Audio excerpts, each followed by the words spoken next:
Bonne balle de Platini pour Batista. À côté. Aïe, c'est pas vrai. Aucune chance. Mais aucune chance, les gars. On est en train de s'annuler toutes nos chances. Le football, il a changé. Ne viens pas dans ma zone, présente ta zone.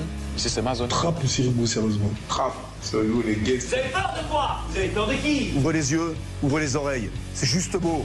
C'est juste votre vie. Mais c'est sur Sud Radio, grand couillon, évidemment. Les vraies voix du foot, 20h-21h, Philippe David. Bienvenue dans les vraies voix du foot jusqu'à 21h sur Sud Radio avec une pression qui monte. Au menu, on va commencer bien évidemment par une demi-heure de avant-match, même si on est à 4 jours de la finale, de cette finale terrible qui attend les Parisiens contre l'Inter Milan à Munich. Munich, ça rappelle des très bons souvenirs, notamment à l'OM. C'était là que s'était déroulée la finale en 93 et on souhaite que le résultat contre l'autre club milanais ait la même destinée. On va en parler avec les vraies voix et avec Pierre Ménès qui nous fera le grand bonheur d'être avec nous. Ensuite, on va avoir une séquence nostalgie puisque samedi dernier, pour la finale de la Coupe de France, Saint-Étienne-Reims, c'était d'ailleurs la finale en 1977. On était les deux seuls à être nés. Guy, la finale de la Coupe de France 77. Les Stéphanois s'étaient imposés 2-1. Les Verts de cette époque se sont retrouvés et on aura avec nous le vieux Gaulois, Patrick Révelli, l'homme qui par un café crème qui était même un double crème avait enrhumé toute la défense ukrainienne pour s'entrer en retrait pour Rocheteau. C'était en quart de finale contre le Dynamo de Kiev en mars 76. Et enfin, on conclura avec notre ami Alexandre Corboz du But Football Club. On fera le mercato des entraîneurs et mon petit doigt me dit que Guy Carlier, Emmanuel Galasso et Quentin Fredon sont extrêmement demandés. C'est l'heure des vraies voix du sport. Sud Radio, les vraies voix du foot. Salut les gars, salut Guy. Bonjour à tous. Salut Emmanuel, en forme? En forme Philippe, j'ai été contacté par des clubs mais pour l'instant je ne dirai pas les noms. J'ai une clause de confidentialité. Mais tu me trouveras peut-être sur un banc à la saison prochaine. Bacchus? Waouh. C'est le club où il joue, c'est pour ça. Salut Quentin, ça va? Bonsoir Philippe. Tu reprends les Girondins? J'ai pas été contacté encore et j'espère. Vous avez vu que le plan de Cannes est accepté, hein? Ah bah c'est bien. J'ai vu. Pour l'instant, oui, j'ai vu. J'ai déposé, mais j'ai pas vu.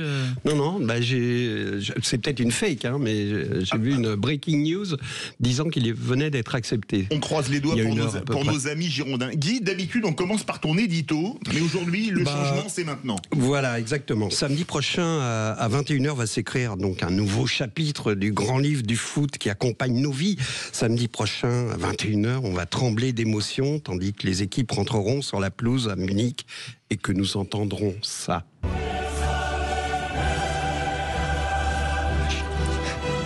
La chair de poule.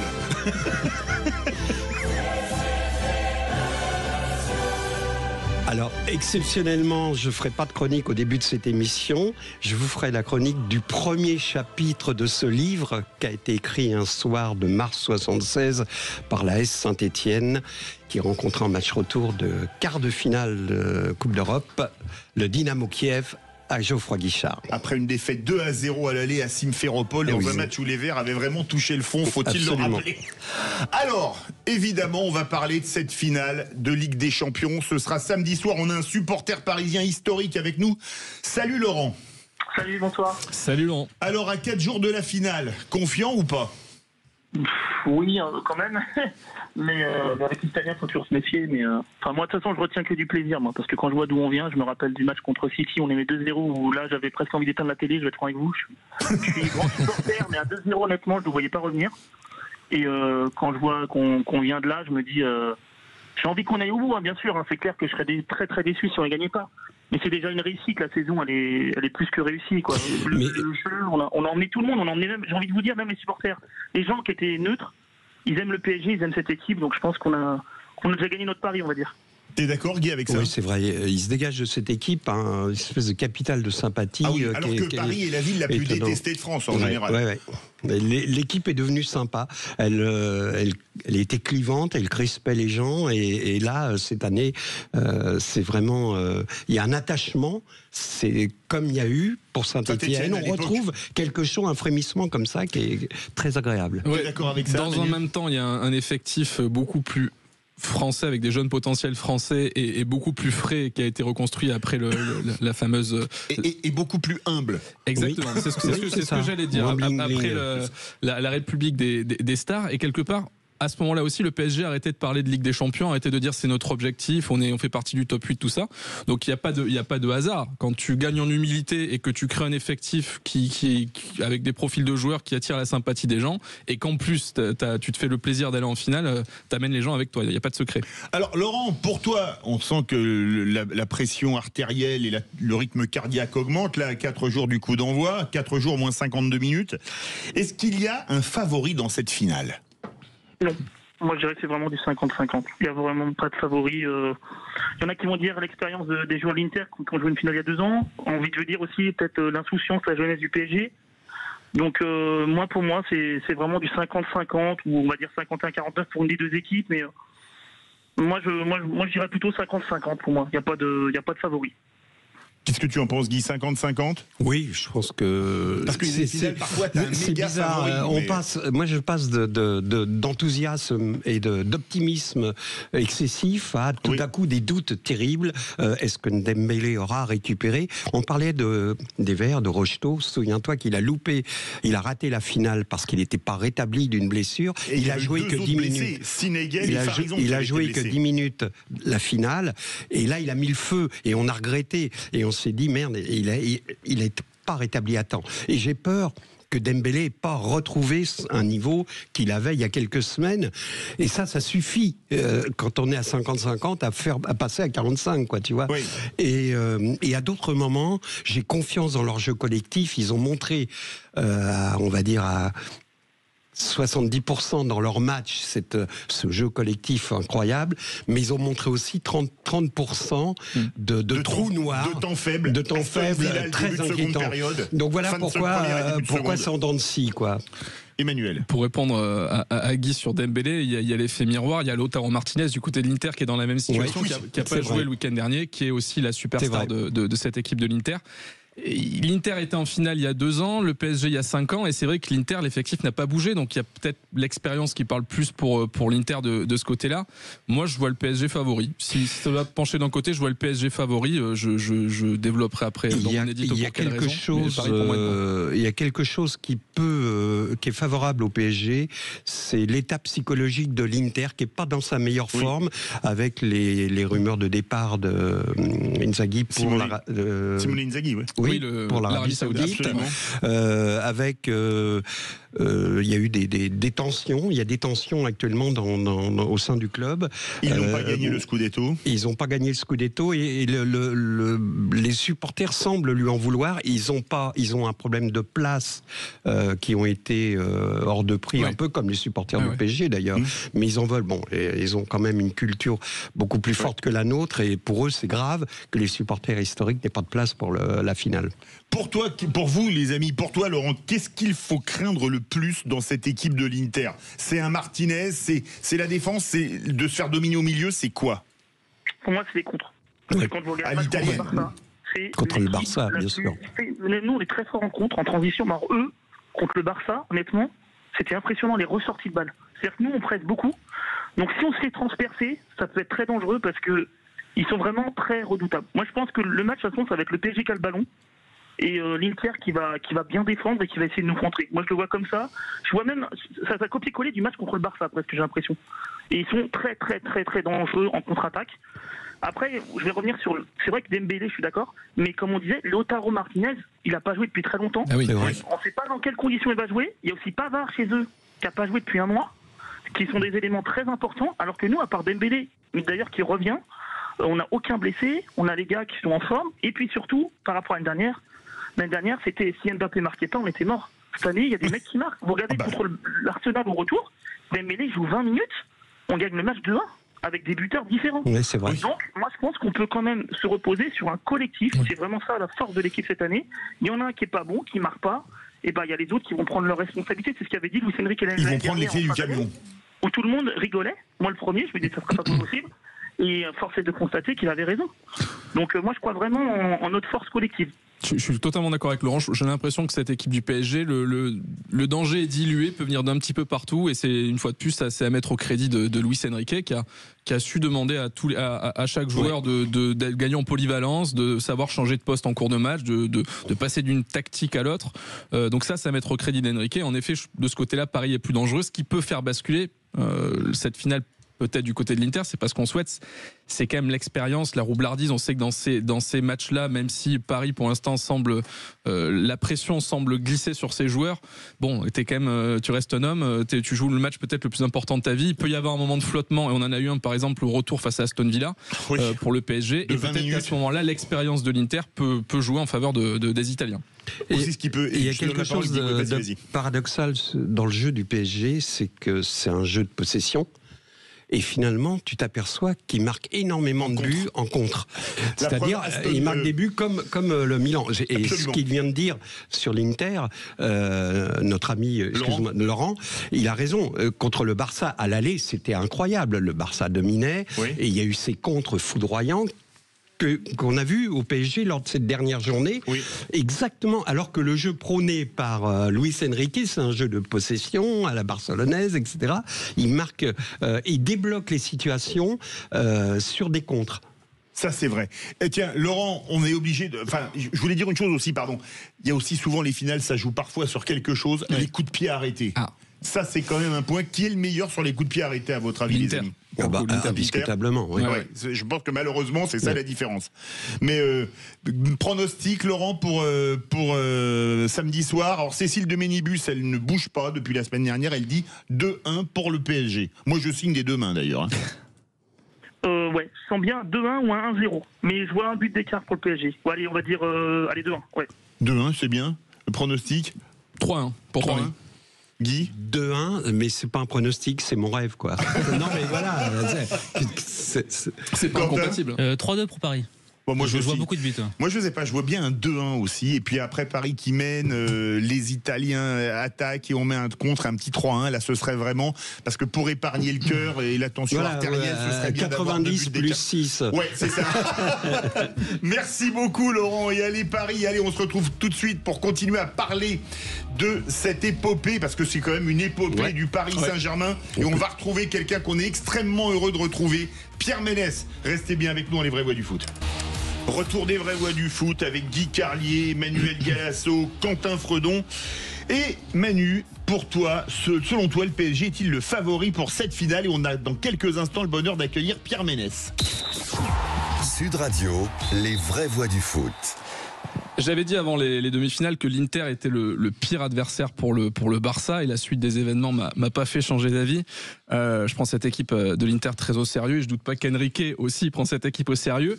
Mais le PSG a pour moi un atout majeur qu'aucune autre équipe, en tout cas pas dans ses proportions, n'a, c'est son adaptabilité tactique à son adversaire, mais aussi en cours de match, en fonction des événements. On l'a vu face à Liverpool, face à Arsenal, dans un même match, Luis Enrique qui peut passer d'une phase de possession en bloc haut à une phase de transition rapide en bloc médian ou en bloc bas, et de son côté, Simone Inzaghi a l'air un petit peu... si ce n'est bloqué, en tout cas, de tout miser sur un jeu en contre qui est très efficace. Une fois de plus, c'est peut-être l'Inter est peut-être la meilleure équipe dans ce style de jeu, mais il va falloir qu'il arrive à se réinventer pour répondre aux défis tactiques que lui propose Luis Enrique. Et c'est pour moi la clé de cette finale. Ça va être la réponse d'Inzaghi à Enrique d'un point de vue tactique.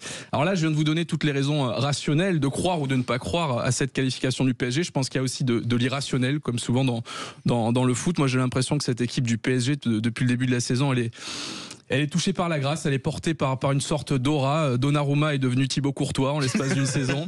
Et si on est un petit peu superstitieux, la dernière fois qu'un club français a affronté un club de Milan à Munich en finale de Ligue des Champions, ça s'est plutôt bien passé. Donc on va souhaiter aux Parisiens le même succès que l'OM en 93. Merci beaucoup, Emmanuel. Alors pour nous parler de cette finale et du parcours du Paris Saint-Germain, on a envie de recevoir quelqu'un que nous aimons beaucoup et que je te laisse, Guy, le soin de nous présenter.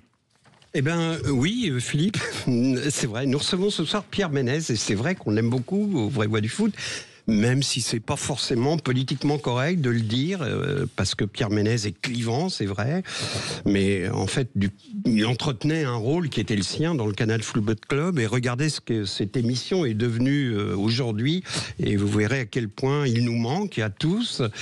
Moi, j'aime bien Ménès pour sa culture du jeu, son sens du jeu. C'est pas un footix. Canal l'a pas remplacé. Le Canal Football Club est devenu un robinet d'eau tiède, sans punchline, sans fulgurance, sans humour. C'est étonnant parce que moins il y a d'humour au Canal Football Club et plus Laure Boulot rigole. Plus elle éclate de rire. Pour vous donner une idée, je vous jure que c'est vrai, dimanche, Hervé Matou a annoncé le départ d'Ancelotti, donc il était au top au point de vue humour en disant il va partir au Brésil, en disant Brésil comme un carioca de Carcassonne. Oh là là, pour Laure Boulot, c'est comme si elle entendait l'intégrale de Coluche. Enfin bref. Ouais, Pierre Ménez a eu un geste déplacé envers Marie Portelano. De la même façon que Manu et nous tous expliquions ici que dans les temps passés, on a pu crier l'arbitre enculé, les temps ont changé. Ça aurait été bien de laisser à Pierre Ménez l'occasion de changer. Je crois qu'il l'aurait fait. Ce qui me gêne un peu là-dedans, c'est qu'il a servi d'ascenseur social à Marie Portelano, qui en a fait un bouquin, qui en a fait des tonnes. Et on a jeté ce gars-là comme un chien. Je le regrette. Il nous manque. Pour ceux qui voudraient... à qui il manque comme il me manque. On peut le retrouver sur YouTube. Sa chaîne s'appelle Pierrot le Foot. Il débriefe les grands matchs, voilà. Et le lundi, il répond aux questions des internautes. Bienvenue Pierre Ménez. On est très heureux de vous écouter. Bienvenue Pierre. Merci de votre venue. Salut Guy, bonjour tout le monde. Alors, Pierre, que dire du parcours du PSG cette saison en Coupe d'Europe?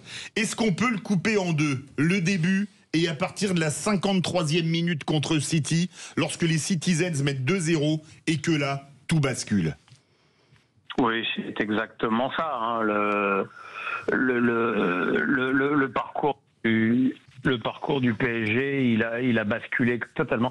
J'ai ma voix en retour, c'est très désagréable. Si quelqu'un peut faire quelque chose. Alors, si vous êtes sur haut-parleur, c'est ça le problème? Non, je suis pas sur haut-parleur. Ah, alors on va essayer de régler ça à la régie.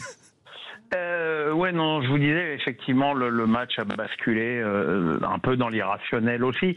Mais il faut aussi se souvenir que les matchs que le PSG avait ratés en début de saison étaient assez irrationnels aussi. Le match nul concédé contre le PSV Eindhoven avec une foultitude d'occasions, le match perdu à la dernière minute contre l'Atlético Madrid, là aussi, Paris avait eu des occasions pour en marquer 4 ou 5. Donc voilà, il y a un moment donné où effectivement Paris a trouvé la grâce en termes d'efficacité. Cette efficacité offensive, pour moi, elle est la clé de cette finale. Parce que je suis convaincu que le PSG va avoir les occasions pour remporter cette finale. Mais il va falloir les mettre au fond, il va falloir que Dembélé mette lundi avec mardi, et puis il va falloir que Yann Sommer soit pas dans l'état de grâce où il était contre Barcelone, même s'il a encaissé 6 buts en 2 matchs quand même. Hein. Oui. Et ouais, Pierre, est-ce que tu penses, c'est ce que je disais juste avant dans l'édito, moi j'ai l'impression que le jeu de l'adaptabilité d'Enrique par rapport à l'adversaire, de passer d'un style de football à un autre en un claquement de doigts, de savoir faire passer ses joueurs, d'avoir créé de la polyvalence chez ses joueurs, ça fait de Paris une équipe capable de s'adapter à n'importe quel adversaire. Est-ce que tu penses que l'Inter peut proposer autre chose que ce style de football qui a clairement contré le Barça parce que c'était l'antithèse du Barça, cette philosophie? Est-ce que tu penses que Inzaghi a une autre carte dans sa manche qui puisse déstabiliser Enrique? Une autre carte, pas forcément, mais des joueurs pour déstabiliser Paris, oui, il en a. Il va y avoir le duel Dumfries-Nuno Mendes sur le côté qui va être pour moi déterminant. Mais enfin, Nuno Mendes, avec ce qu'il a fait contre Salah et contre Saka, on peut quand même commencer à lui faire un peu confiance. C'est clair. Et puis de l'autre côté, il y a Di Marco contre Hakimi, et là, je pense que dans ce duel-là, c'est plutôt Hakimi qui va obliger Di Marco à défendre, plutôt que l'inverse. Pierre, tu sais que nous-mêmes ici, on a douté à un moment de ce que voulait mettre en place Luis Enrique, et puis l'opinion publique en général a douté de ça. Est-ce que toi, tu as toujours cru qu'il arriverait à mettre en place ce qu'il avait en tête, et il l'a fait, ou est-ce que tu as douté également en début de saison, en fin de saison dernière ou en début de saison? Ah non, j'ai douté parce que moi, je suis encore traumatisé du jeu de l'équipe d'Espagne à la dernière Coupe du Monde où ils font 1300 passes contre le Maroc sans quasiment taper au but. Moi, la possession à outrance, ça m'emmerde. Et le tiki-taka ne passera pas par toi. Voilà. Et puis, très franchement, le début de saison, même en championnat, qu'est-ce que c'était chiant. Qu'est-ce que c'était chiant. C'est vrai, les purges. Et puis il y a des choses, il y a des choses qui ont fait que cette équipe est devenue différente. Je pense que l'explosion de Désiré Doué dans un rôle à la Neymar, de puncher, de mec qui prend des risques, qui dribble, qui déséquilibre, a été très importante. Évidemment, il y a le repositionnement de Dembélé aux positions d'avancante qui a été un triomphe, même si je suis pas convaincu que ce triomphe il perdurera dans le temps, moi. Et puis tu as aussi le retour en forme monstrueux de Fabien Ruiz, parce qu'au début de la saison, après l'Euro, on avait l'impression qu'il avait envoyé son cousin. et puis là, du coup, depuis 4 mois, c'est le vrai Fabien Ruiz qui, en plus, apporte une dimension athlétique qu'il n'y avait pas forcément avec les Lilliputiens portugais que sont Neves et Vitinha. Et Vitinha. Et j'avais des doutes aussi sur la faiblesse athlétique du milieu parisien, mais c'est vrai que c'était plus à une époque où Zaïre Emery était plus titulaire que Fabien Ruiz. Guy, tu t'as fait la comparaison entre Doué et Neymar, et que si on faisait résumer ça en une phrase, Doué c'est la samba en moins et le football en plus. Non, les boîtes de nuit. Faut pas galvauder ce que Neymar a apporté au football et au PSG. Et se souvenir que lorsqu'il est arrivé la première saison jusqu'à sa fracture du métatarse, il était le meilleur footballeur du monde et qu'il régalait tout le monde. Donc moi je cracherai jamais sur Neymar. C'est un des rares mecs pour qui j'aurais payé mon billet pour aller au stade. Ah oui. Alors, ça aurait pas été mon cas, je l'avoue franchement. Manu. Je suis totalement d'accord avec Pierre sur son analyse de l'Espagne d'Enrique. On peut même le décliner sur le Barça ou la Roma. C'est quand même un dogmatique, Enrique. C'est-à-dire qu'il a ses certitudes, qu'il partage ce point commun avec Guardiola et ils tiennent ça de leur père Cruyff. Ils ont ces certitudes-là et c'était évidemment très compliqué d'imaginer en début de saison que cet homme qui a l'âge qu'il a, le vécu qu'il a et les certitudes qu'il a, allait totalement se remettre en question et jouer un football qu'il n'a jamais demandé de jouer à ses équipes. Donc c'est vraiment ça à mettre au crédit de Luis Enrique et en effet l'émergence d'un Désiré Doué quand Barcola commence un petit peu à flancher. On sent qu'il y a une émulsion dans ce groupe qui est favorable évidemment au collectif et qui t'amène en finale de Ligue des Champions, il n'y a pas de secret. Guy ? Et l'arrivée de Kvaratskhelia aussi, exactement, exactement. Qui est un joueur assez étonnant parce que même quand il est pas bon, il est utile. Oui. Il a une grinta un peu. Il a un truc à la Lavezzi un peu. Ce n'est pas le cas de tous les footballeurs, parce que les footballeurs, quand ils sont pas bons, ils sont à mettre à la poubelle. Et lui, même quand il est pas bon, il a un apport défensif, un apport dans la construction, et puis j'imagine une crainte aussi qui provoque chez l'adversaire. Donc non, c'est une très belle recrue. Pas cadeau la recrue, mais une très belle recrue quand même. Il y a plus de petits prix maintenant, Guy. Pour le PSG, il n'y en a jamais eu des petits prix. Non, il y en a jamais eu. C'est 40% en plus. Oui, c'est ça. Juste une chose qui est indirectement liée à cette finale, mais je voudrais vraiment avoir ton avis là-dessus. Je voudrais savoir ce que tu penses du départ de Mbappé sur le jeu du PSG et de comment tu juges sa saison à Madrid. Vous avez 1 heure. Moi, je fais partie de ceux qui savent, c'est même pas qui supputent, c'est qui savent que le PSG s'est très mal comporté avec le joueur. Et quand tu demandes une faveur à quelqu'un, c'est-à-dire d'abandonner des primes, tu fais en sorte de ne pas lui mettre les couilles de travers. Or, c'est ce qu'a fait le PSG tout au long de la saison. D'abord en le mettant dans le loft au moment de la tournée au Japon, puis en commençant à le mettre un coup sur le terrain, un coup dans la tribune, un coup sur le banc, à partir du moment où il a annoncé son départ du club, puis en dégageant son frère de l'effectif pro, alors que jusque-là, il était quasiment sur la feuille à chaque fois. Enfin voilà, c'est plus des choses d'ordre privé, pas très jolies non plus. Donc le PSG s'est très très mal comporté et ça a eu la triple incidence de baiser la fin de la saison de Mbappé, de lui baiser son Euro, en plus avec le nez cassé dans le premier contre match, l'Autriche. Puis de baiser son début de saison au Real. Pour ce qui est du Real, il a joué dans une équipe qui a été décimée toute la saison par les blessures et notamment défensivement.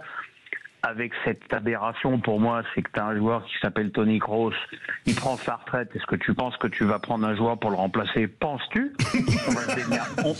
On va se démerder sans après Mbappé, ce qui n'a pas de sens. Après, tu as Vinicius qui est devenu fou parce qu'il n'a pas eu le ballon d'or et qui s'est mis pour le coup à jouer tout seul. Il n'y a que les derniers matchs où il a compris que jouer avec Mbappé c'était pas si con, puisqu'il lui a fait 3 passes D sur les derniers matchs.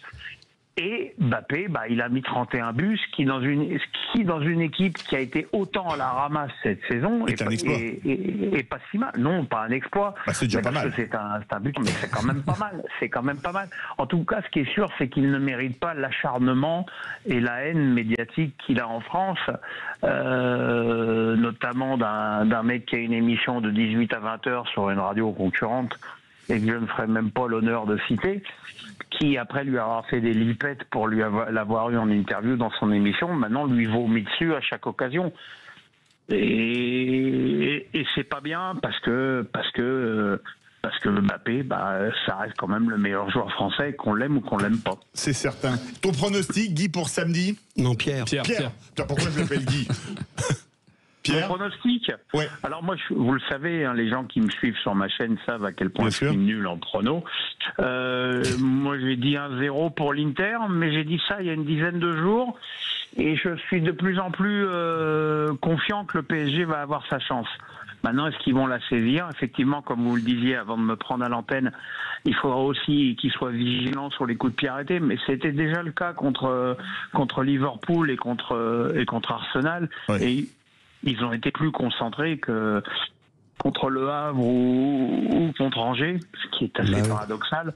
Mais non, je suis convaincu que Paris va avoir sa chance. Est-ce qu'ils vont la saisir? Ça, c'est... on va espérer dire que tu n'es pas progressant pronostic. Merci Pierre. Beaucoup, merci Pierre Ménès. C'était un plaisir de t'avoir avec nous. On le retrouve sur YouTube. On le retrouve sur sa chaîne YouTube, bien sûr. Pierrot le foot. Tout de suite, on va retrouver une des légendes des Verts 74-77, puisque Patrick Révelli est avec nous et que les Verts se sont retrouvés samedi dernier pour les 50 ans de la finale de la Coupe de France contre Lens. Restez bien avec nous dans les vraies voix du foot. Retour des vraies voix du foot avec Guy Carlier, Emmanuel Galasso, Quentin Fredon. Et maintenant, Guy, c'est ton édito pour des moments qui ont marqué des générations de Français. Eh oui. Sud Radio, les vraies voix du foot. Oui, dans une métaphore en carton, tout à l'heure je vous parlais de grands livres du foot, etc. Mais le premier chapitre de la passion du foot qui accompagne nos vies, ce sont les Verts de Saint-Étienne qui l'ont écrit un soir de mars 76 en quart de finale de la Coupe d'Europe des clubs champions lors du match retour contre le Dynamo Kiev. On l'a dit, qui avait dynamité les Verts 2-0 au match aller. Et le score était bienveillant pour les Verts et ils auraient mérité pire. Avant le match retour, il y a des tensions dans le vestiaire stéphanois. Les remplaçants n'admettent pas leur statut, semble-t-il. Les cadres ont flanché, ont crimé, notamment Larquet, dépassé physiquement. Mais Robert Herbin, l'entraîneur, et tout l'encadrement parvient à canaliser ses rancœurs et à faire comprendre aux joueurs que s'ils doivent être en colère, c'est contre Kiev et c'est 11 guerriers qui se lancent à l'assaut dès le début du match. Les Verts prennent tous les risques. Kiev est pris à la gorge. La domination stéphanoise est totale, mais stérile. 0-0 à la mi-temps. À la reprise, Patrick Révelli remplace Saramagna blessé à la cheville. Rocheteau et Larquet ont des occasions, mais Rudakov, vous vous souvenez, Rudakov, le gardien de but, ne laisse rien passer. Le match devient crispant. Les Ukrainiens font circuler le ballon avec des redoublements de passes latérales pour gagner du temps. Et arrive la 65e minute, la fabuleuse 65e minute, qui est la plus belle page de ce chapitre. Oleg Blokin, ballon d'or, s'échappe en contre, petite feinte, il élimine Janvion, il élimine Christian Lopez. Et au lieu de donner le ballon à Onitchenko tout seul, Blokin s'enivre, tente de crocheter à nouveau Lopez qui est revenu à toutes jambes et c'est l'erreur fatale. Lopez lui prend le ballon, lance Patrick Révelli qui de l'extérieur du pied réussit à prolonger le ballon vers son frère Hervé qui tire instantanément. Rudakov reste figé sur sa ligne, le stade explose, on sent que le combat a changé d'âme. Larquet marquera le deuxième but sur un coup franc magnifique, mais il doit sortir blessé, il est remplacé par Jacques Santini. Fin du match, 2-0, prolongation, mais Rocheteau est blessé à son tour. Mais à l'époque, il n'y a que 2 remplaçants. Donc Rocheteau reste sur le terrain, il joue les utilités, comme on disait, il boitille, il marche, à peine. Et nous voilà à la 112e minute. Santini réalise un petit chef-d'œuvre, il attire 2 défenseurs, glisse le ballon à Patrick Revelli. Ce dernier, incroyable de détermination, élimine d'un dribble long son adversaire et à quelques centimètres de la ligne de but, il redresse le ballon dans un effort désespéré, centre en retrait, Rocheteau est là tout seul au point de pénalty. À force de marcher en boitant, il a été oublié. Il reprend instantanément de l'intérieur du pied les filets trempent. Ce soir-là, Saint-Étienne entre dans la lumière. Magnifique. Bonsoir Patrick Revelli. Bonsoir. Bonsoir. Qu'est-ce que vous avez ressenti en entendant ça? Vous voudriez qu'on écoute votre but en direct à la télé, comme ce soir de mars 76, on vous l'a mis de côté? Ah ouais, nous, ça nous ferait plaisir. Écoutez, parce que vous étiez sur le terrain, vous l'avez pas entendu en direct, et puis il n'y avait pas de magnétoscope en 76. Tiens Marie, passe-nous le son pour Patrick Revelli. Il reste 8 minutes dans la prolongation, et après ces 8 minutes, alors que c'est encore Patrick Revelli là, oui, va-t-il centrer? Et c'est Rocheteau qui marque le but de la victoire, sans doute par Rocheteau. Alors Patrick, ça vous fait quoi d'entendre ça? Vous l'avez pas entendu, vous étiez sur le terrain, on vous en parle encore 49 ans après? Oh, c'est évident, hein. On nous en parle, on nous parle de toute l'épopée qu'il y a eu pendant 2 ans, parce que ça avait commencé déjà l'année d'avant avec Split, faut pas l'oublier. Oui, c'était Split le début. Absolument. Ouais. Défaite 4-1 à Split et victoire 5-1 après prolong au retour. Exactement, donc voilà, ça fait partie de la légende. Aujourd'hui on dit la légende, c'est vrai, c'est notre histoire. Voilà. Alors par contre, je ferai juste une petite annotation, si vous me permettez, c'est que quand Christian Lopez dégage, ça tombe dans les pieds d'Osvaldo Piazza qui monte, les chevauchés la chevauchée, si vous avez raison. Et il me donne le ballon, je le donne à mon frère qui marque le premier but, voilà. Extraordinaire, et là l'ambiance du Chaudron, quelque chose de terrible. Emmanuel, toi qui n'as pas vécu cette époque, ça t'inspire quoi d'entendre Patrick Revelli, une des légendes des Verts, parce que ton père doit te parler des Verts quand même. Ah mais mon père écoute, donc là je pense qu'en réécoutant les extraits de radio de l'époque, ça doit lui rappeler des souvenirs. Ah mais moi je vis les choses aussi, c'est formidable. Aujourd'hui on a Internet, donc on peut retrouver plein de choses qu'on n'a pas vécues et les découvrir pour la première fois. Bon évidemment pas avec l'émotion de l'époque, mais c'est une question d'ailleurs que je vous pose directement, Patrick Revelli. Il y a eu différentes épopées, il y a eu différentes grandes périodes dans le football français. Il y a eu le Reims des années 50-60, il y a eu Saint-Étienne plutôt les années 70, Bordeaux-Marseille entre 80 et 90 qui se sont disputés un petit peu, Lyon des années 2000, Paris depuis 15 ans, mais la seule équipe qui est restée dans le cœur des Français, ou en tout cas qui a autant, parce qu'on parlait aujourd'hui, c'est vrai que Paris emporte un peu les Français avec eux, mais pas dans la proportion des Verts des années 70. Qu'est-ce qui explique, selon vous, l'amour des Français pour cette équipe? Et moi, j'ai une théorie, c'est une période que j'ai pas vécue, mais peut-être que ce serait lié aussi à cette décennie des années 70. On a l'impression qu'on attendait le club providentiel et ça a été vous. Comment vous avez vécu cette période et comment vous expliquez cet amour des Français pour votre équipe? On essaie d'en parler entre nous. Moi, j'ai essayé d'analyser ça aussi. Je pense, enfin, c'est peut-être pas la solution idéale, mais à cette époque-là, l'équipe de France était au creux de la vague. Oui, c'est ça. Au fond du trou. Était au creux de la vague. Et nous, on est arrivés. En plus, si vous regardez l'équipe qui a joué à Glasgow en 76, on était tous issus du centre de formation de la Saint-Étienne, sauf 2 joueurs. Ivan Kurkovic et Osvaldo Piazza. Tout le reste, que ce soit Hervé Jean-Michel, Farison, le regretté Farison, on est tous sortis du centre de formation. Et en plus, donc, l'ADN stéphanoise. Équipe assez jeune, 24 ans de moyenne d'âge. J'ai vu Paris, par exemple, actuellement à 25 ans de moyenne d'âge. On parle de sa jeunesse. À l'époque, vous aviez 24 ans de moyenne d'âge, ce qui est très jeune. Ah ben j'avais jamais calculé qu'on était aussi jeune. Mais c'est vrai que l'équipe qui a gagné à Garmaret en 70, on s'est retrouvé 6 ans après en finale à la Coupe d'Europe. Oui, c'est quand même extraordinaire. C'est ça aussi qu'il faut en tenir compte. Donc quand je parle qu'il y a l'esprit club, ADN Club, on était formatés, nous, quand on est arrivé en centre de formation, nous avons été formatés pour gagner. Parce que devant nous, il y avait aussi une équipe qui était superbe. Les 4 fois champions de France, les Mémé Jacquet, Mekloufi, Keïta... oui, Mekloufi, mais même Carnus, Bosquier, etc. Voilà.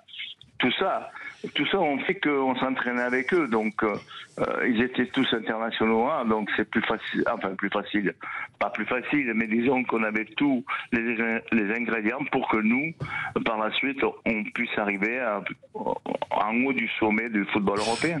Guy Carlier. Alors, on a du mal à imaginer, bien que je pense, Emmanuel, s'intéresse, il va sur Internet. Je pense que Saint-Étienne est au foot, ce que Molière est au théâtre, tu vois, mais voilà, c'est un classique du foot. Donc, si t'aimes le foot, si t'es pas un footix, tu t'intéresses. Bon, et on a du mal à imaginer l'engouement populaire de Saint-Étienne.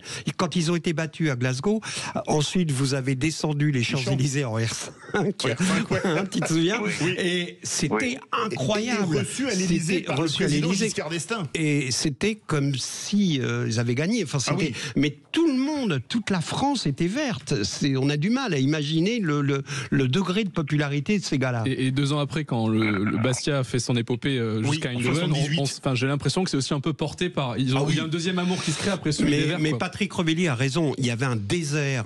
Il y a eu un désert dans le football français même. Je dirais de toute l'époque Verriest, sélectionneur de l'équipe de France, etc. On n'a pas été à la Coupe du Monde en 70. On n'y est pas allé en 74. Et il n'y avait pas de retransmission. On n'y est pas. Ça a commencé à frémir après vous en 78. Il y a eu l'Argentine et il y a eu l'avènement de Platini, qui a fini d'ailleurs à Saint-Étienne.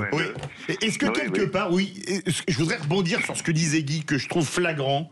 Est-ce que sans les Verts, vous n'avez pas été la rampe de lancement du foot français? Comme le disait Guy, Platini part à Saint-Étienne en 79. Et pour moi, sans les Verts, il n'y aurait jamais eu l'Euro 84, il n'y aurait jamais eu Séville 82, il n'y aurait jamais eu 86 et il n'y aurait jamais eu 98. C'est toutes les personnes que nous rencontrons aujourd'hui, et comme vous, les journalistes, quelle que soit la radio, mais écrite et parlée, donc c'est l'analyse que tout le monde avait. C'était le renouveau du football français à travers l'AS Saint-Étienne. Mais il ne faut pas oublier aussi qu'il y a un homme, une personne qui était Robert Ardin, qui est devenu entraîneur de l'équipe et qui a vraiment changé l'entraînement. Il nous a apporté la préparation athlétique, physique que nous n'avions pas. On avait même commencé, nous, déjà à faire de la musculation en salle. Donc, vous voyez, on se déplaçait en avion, on partait le matin, on rentrait le soir, le lendemain, il y avait entraînement, chose qui ne se faisait pas avant. Donc, il a amené toute cette rigueur que peut-être on n'avait pas, nous, le football français. Hein. Et donc, voilà. C'est peut-être tout ça qui a fait que, par la suite, ça a démarré. Très franchement, Patrick, quand on a vu un match à Geoffroy Guichard, on s'en remet jamais. Et j'en parle parce que c'est du vécu. Vous allez toujours voir les matchs à Geoffroy Guichard? Oui, bien sûr, j'y retourne, je dirais. Aujourd'hui, nous avons des relations très étroites. Enfin, quand je dis nous, les anciens de 76 ou les anciens, nous avons des relations aujourd'hui plus étroites qu'à une certaine période. Donc, je n'ai juste à appeler le stade, enfin le staff, et ils me mettent une place à disposition avec parking. Aujourd'hui, je trouve ça extraordinaire. C'est bien. Ce qui n'était pas le cas il y a encore pas très longtemps. Ils vous mettent une bière à la mi-temps aussi? Oui, bon. Mais même avant le match. Et même après le match. Oui, question justement, vous disiez tout à l'heure qu'il y avait une vraie identité dans votre équipe de Saint-Étienne, seulement 2 joueurs qui n'étaient pas formés au club. Est-ce que vous retrouvez aujourd'hui, on rappelle quand même le projet sportif de Saint-Étienne basé sur la data, des joueurs qui viennent des 4 coins du monde et qui sont recherchés pour leur profil tactico-technique plus que pour d'autres raisons, comme par exemple un attachement au club ou autre. 2 questions, est-ce que vous retrouvez aujourd'hui toujours cette identité stéphanoise au sein de l'effectif? Et sportivement, Saint-Étienne vient d'être relégué. Quelle suite vous imaginez pour le club?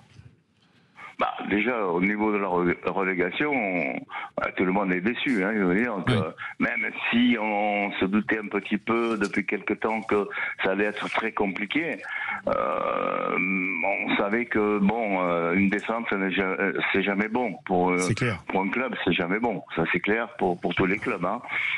Après, aujourd'hui, il y a la data. La data, c'est un nouveau monde.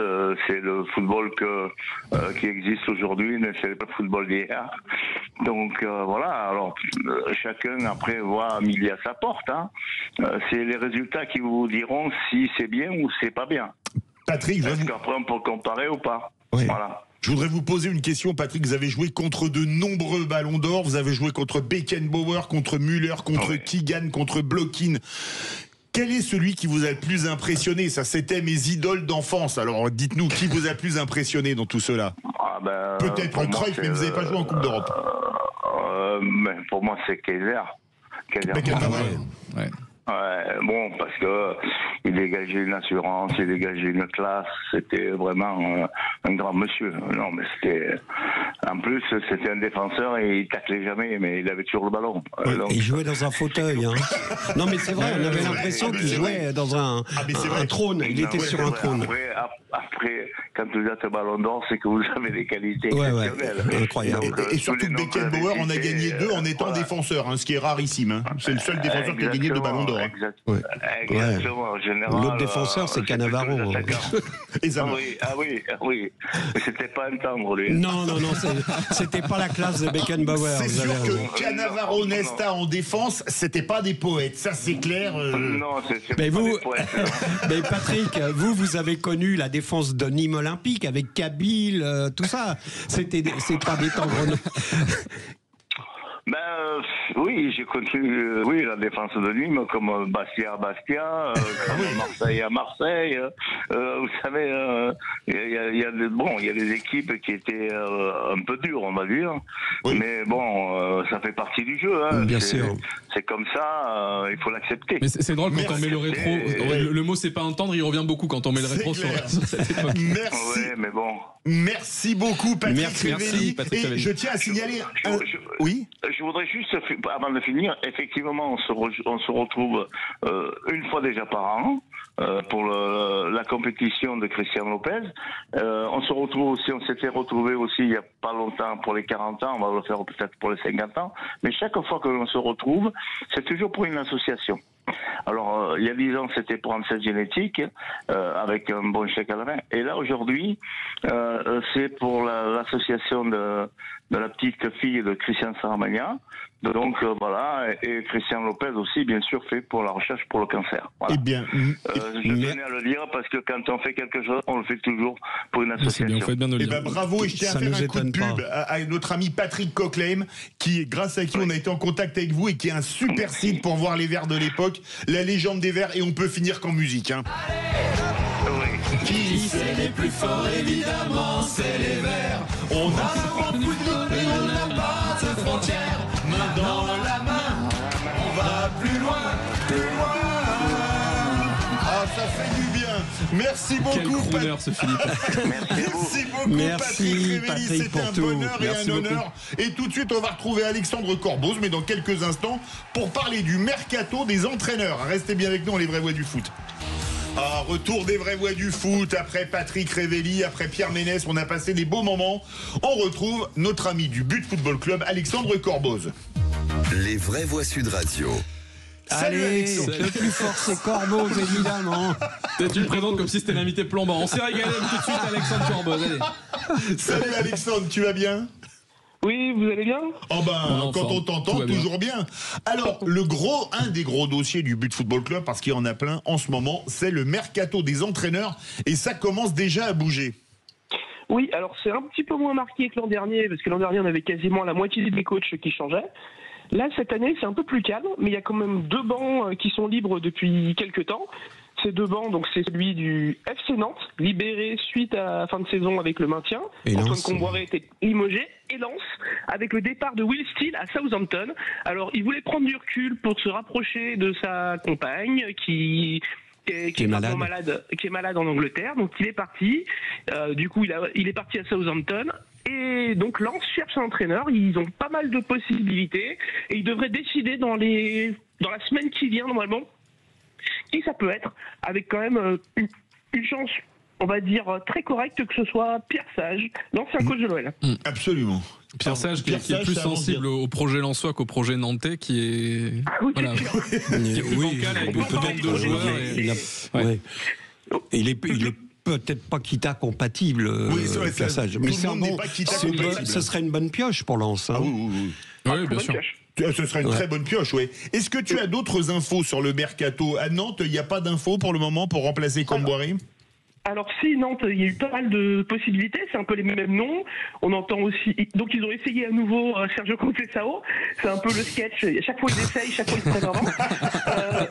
Il aime peut-être pas le climat breton et le gros plan nantais, c'est peut-être pas son truc, quoi. Je pense que les paramètres sont compliqués, parce qu'on lui annonce que tous les meilleurs joueurs vont être vendus, il va falloir trouver 40 millions d'euros, que pour réinvestir il n'y aura pas grand-chose, et que les salaires des recrues, ça sera 50 000 euros maximum.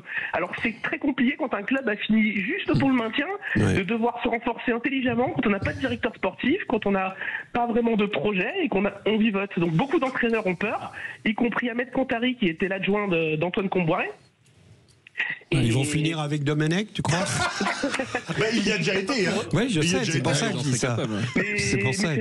C'est pas exclu que ce soit une solution interne qui soit choisie, en sachant que Stéphane Ziani, qui est l'entraîneur de l'équipe de National 3, a prolongé d'1 an. Et plusieurs fois on l'a cité, plusieurs fois il a été évoqué, mais le président Kita veut quelqu'un d'expérimenté. Il se peut que l'expérimenté, non, ne le trouve pas forcément facilement. Alex, du côté de l'OM, Benassia a confirmé De Zerbi, il y avait quand même un questionnement autour de ça. Est-ce qu'on peut y croire à 100%? Souvent, quand on conforte un entraîneur, il peut partir. Là, a priori, c'est quand même...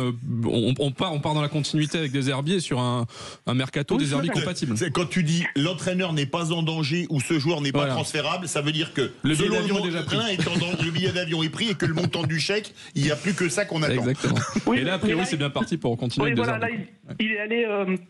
Donc à l'issue de la saison, il avait laissé un petit peu entretenir le doute, mais il était léger le doute parce qu'il y a la Ligue des Champions, donc l'objectif est atteint.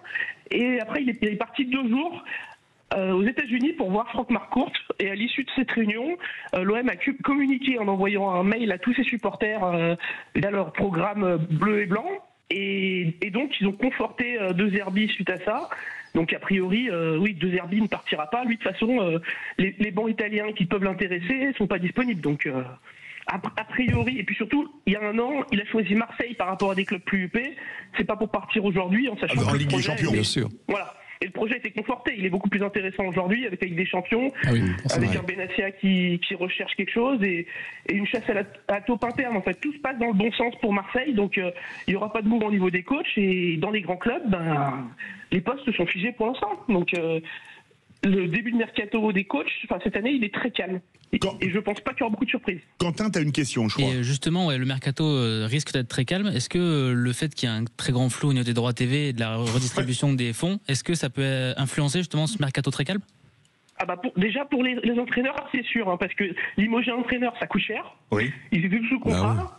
Voilà, donc il y a des économies qui sont faites de ce point de vue-là, un peu partout. Au-delà de ça, aujourd'hui, ce qui inquiète les clubs, c'est le passage devant la DNCG. Ça a commencé. Le PSG est passé aujourd'hui, Auxerre est passé aujourd'hui. Bon, comme prévu, c'était 2 clubs où il n'y avait pas de doute sur l'état des finances. Là, c'est passé sans restriction. Mais là, on va avoir un mois de cette période un peu délicate. Un premier mercato du 1er au 10 juin pour le mondial des clubs, suivi d'un deuxième mercato du 16 juin au 1er septembre jusqu'à 20h seulement. Et je pense que rien ne bougera en France, ou très peu de mouvements interviendront avant le 15 juillet, parce que le PSG qui peut réveiller le mercato, a son mondial des clubs, donc ne va pas changer son effectif pour le mondial des clubs. Donc, non, mais de toute façon, on sait qu'il cherche un défenseur central, droitier, etc. Donc, c'est clairement défini. Maintenant, ils doivent travailler, Campos doit travailler à ça. Et... On parle de Martinez, de Alvarez, de l'Atlético Madrid. Éventuellement, il cherche un 9 aussi à l'OSG. Est-ce que, parce que ça peut aider des clubs français, vu les problèmes des droits de télé, parfois on vend un entraîneur, est-ce que les entraîneurs français ont encore la cote à l'étranger? On se souvient l'époque où on avait Houllier à Liverpool, Wenger à Arsenal, et puis ailleurs on avait... Je pense pour le coup que la cote des entraîneurs français est en train de remonter un peu à l'échelle internationale. Déjà, il y a eu une très bonne saison des clubs français en Coupe d'Europe, avec les bons parcours. Et au-delà de ça, toujours avec des entraîneurs français. Ils n'étaient pas français. C'était pas des Français. Donc, j'y crois, quoi. Oui, c'est vrai, à Brest, oui. Eric Roy, mais surtout il y a aussi eu, et je voulais le souligner, le seul Français qui s'est exporté l'an dernier, qui a réussi son pari, qui a remonté Sunderland en première division, c'est Régis Lebris. Ouais. Et du coup, ça remonte un peu la cote des entraîneurs français, parce que peu s'exportent, mais quand ils réussissent, on peut se dire que c'est pas si pourri que ça la formation française. Après, je pense qu'au niveau des coachs, je parle, mais après. Le problème, c'est qu'il faut qu'il y ait du renouvellement aussi sur les Voilà, c'est ça. Il y a une génération. Je pense qu'il y a une génération d'entraîneurs qui est en train de passer la main. Antonetti, Dupraz, Gasset de Montpellier, tous ces gars-là. Et il y a une génération de nouveaux qui arrivent et qui effectivement qui fonctionnent avec des méthodes data, tout ça, des méthodes modernes. Par contre, il y a des entraîneurs qui étaient bien cotés depuis quelques temps et qui ont vu leur cote baisser. Je pense notamment à Julien Stéphan, qui lui, pour le coup, pourrait se faire proposer Nantes, parce que sa cote, elle a sérieusement été écornée par ses passages à Strasbourg et à Rennes.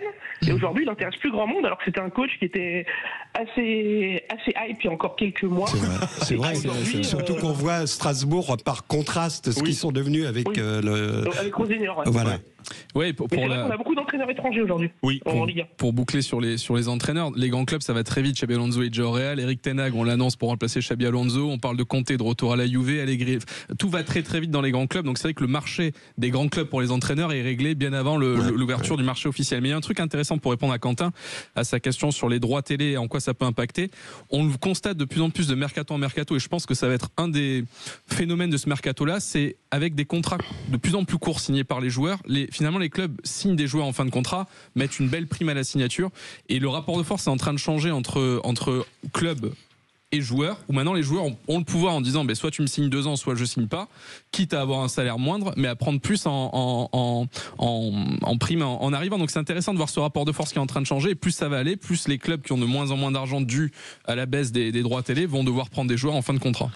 Juste une question, Alexandre, une dernière question concernant Lyon. Qu'est-ce que c'est que cette histoire d'interdiction d'Europe pour 2000 €? Ah non, ils ont payé leur dette de 2238 €. Ouais. Je vais revenir là-dessus, parce que justement, je connais très bien le dossier, et c'est moi hier qui ai annoncé que c'était déjà réglé, en fait. En fait, ce qui se passe, c'est que c'est la 3e fois en l'espace de 3 mois que Lyon oublie de payer un reliquat sur un transfert. Et à chaque fois, en fait, le logiciel de la FIFA se met en marche, et automatiquement d'accord. Et en fait, Lyon, après, dès qu'ils ont la notification qu'ils sont interdits de recrutement, ils appellent la compta, ils règlent. Ouais. Mais c'est vraiment parce qu'ils sont quand même pas à 2000 € près. Sinon, tu nous dis, on fait un chèque. Parce que pour sauver Lyon. Il y a eu beaucoup d'erreurs de gestion ces derniers temps. Le directeur financier a été éjecté le 7 mai. Oui. Et voilà. Merci Alexandre Corbeau, rédacteur en chef du But Football Club. Merci Guy Carlier, Emmanuel Galasso, Quentin Fredon. Merci Marie à la Réal. Vous retrouvez demain Tonton Maurizio et sa bande. Et tout de suite, les clés d'une vie. Jacques Pessis reçoit Pierre Douglas.